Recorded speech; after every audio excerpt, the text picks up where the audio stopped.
आज हम बात करने जा रहे हैं केमिकल प्रॉपर्टीज़ ऑफ बोरैक्स की। बोरैक्स की केमिकल प्रॉपर्टीज़ के पार्ट 4 के बारे में। ठीक है ना। अगर आपने इसका पार्ट 1 दूसरे पार्ट्स में देखे तो आपने इसी वीडियो के टाइटल पर क्लिक करना है। इसी वीडियो के टाइटल पर क्लिक करने के बाद इसी वीडियो की डिस्क्रिप्शन में जाने के बाद इसी वीडियो का पार्ट 1 और पार्ट 2 भी देख लेना। ये जी पार्ट 3। ठीक है ना। पार्ट 3 में वो कहता है जी बोरैक्स बीट टेस्ट। ठीक है ना। केमिकल प्रॉपर्टीज़ ऑफ बोरैक्स का पार्ट 3 है। इसका चौथी प्रॉपर्टी है बोरैक्स की केमिकल प्रॉपर्टी के borax bead test. Borax bead test क्या होता है? What is borax bead test? या आपका शॉर्ट क्वेश्चन आ सकता है, या फिर वो ये पूछ सकता है कि write down the chemistry involved in borax bead test. यानी कि बोरैक्स बीट टेस्ट में कौन सी केमिस्ट्री इन्वॉल्व होती है।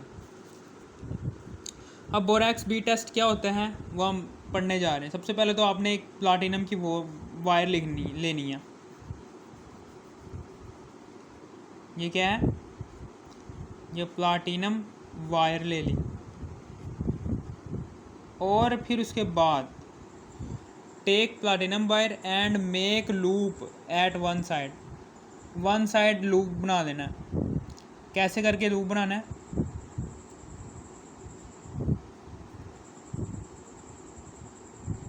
इस तरीके से एक लूप बना देना। ठीक है ना। अब क्या करना है? Now heat the loop and take some powder, और फिर उसके बाद इसको हीट करना है। हीट करना है इसको, इस लूप को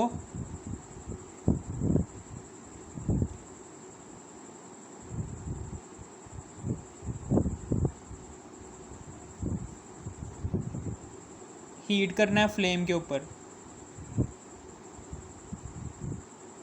ये फ्लेम है, इस फ्लेम के ऊपर इसको हीट करना है। हीट करने के बाद and take some powder of borax, और कुछ बोरैक्स के पाउडर में, ये क्या है? ये बोरैक्स का पाउडर है।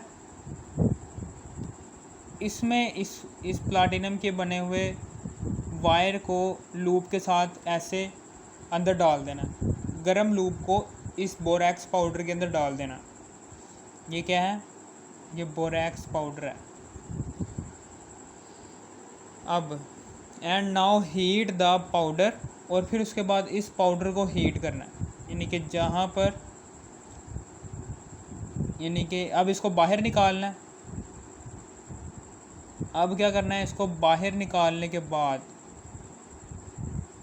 जो बाहर निकाल लिया, इसके ऊपर पाउडर लगा होगा। इस तरीके से इसके ऊपर पाउडर सा लगा होगा। ठीक है ना। इस पाउडर को फिर से हीट कर लेना है।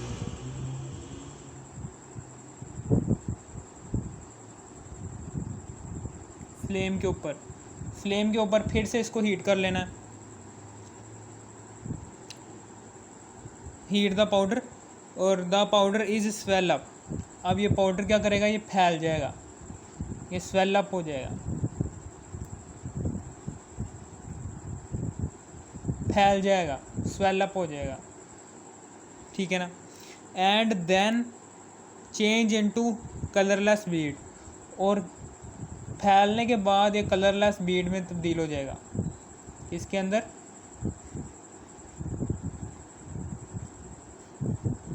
कलरलेस बीड के अंदर तब्दील हो जाएगा। यानी कि ये बीड क्या होगी? बीड किसे कहते हैं? कलरलेस बीड। बीड उसे कहते हैं जो उनसे बंटे नहीं होते कैंचे। जब हम छोटे होते तो कैंचे खेलते थे, वो कैंचे की तरह की बीड होती है।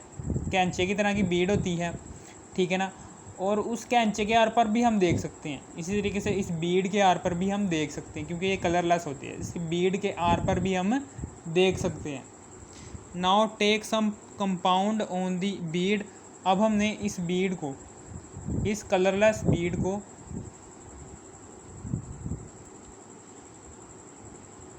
ये कंपाउंड है, जिसको हमने चेक करना है। आइडेंटिफिकेशन जिसकी करनी है ना, हम आइडेंटिफिकेशन भला किसकी करेंगे, कैटायन की करेंगे। यानी कि फॉर एग्जांपल आइडेंटिफिकेशन हमारे पास क्या है, हमारे पास कॉपर सल्फेट है, कॉपर ऑक्साइड है। हमने आइडेंटिफिकेशन इस कैटायन की करनी होती है। जिस भी कंपाउंड की हमने आइडेंटिफिकेशन करनी है ना, उसको हमने फॉर एग्जांपल कॉपर ऑक्साइड है, कॉपर ऑक्साइड को हमने इसके अंदर ले लेना है।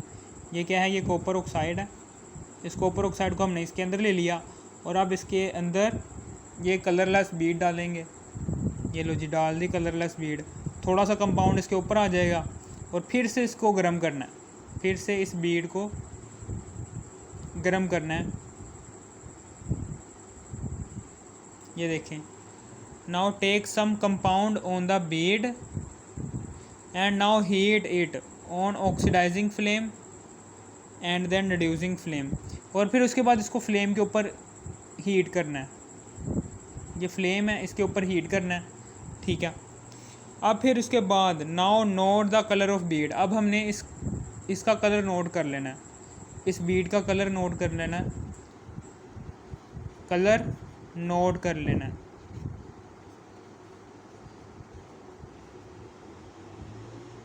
ठीक है ना।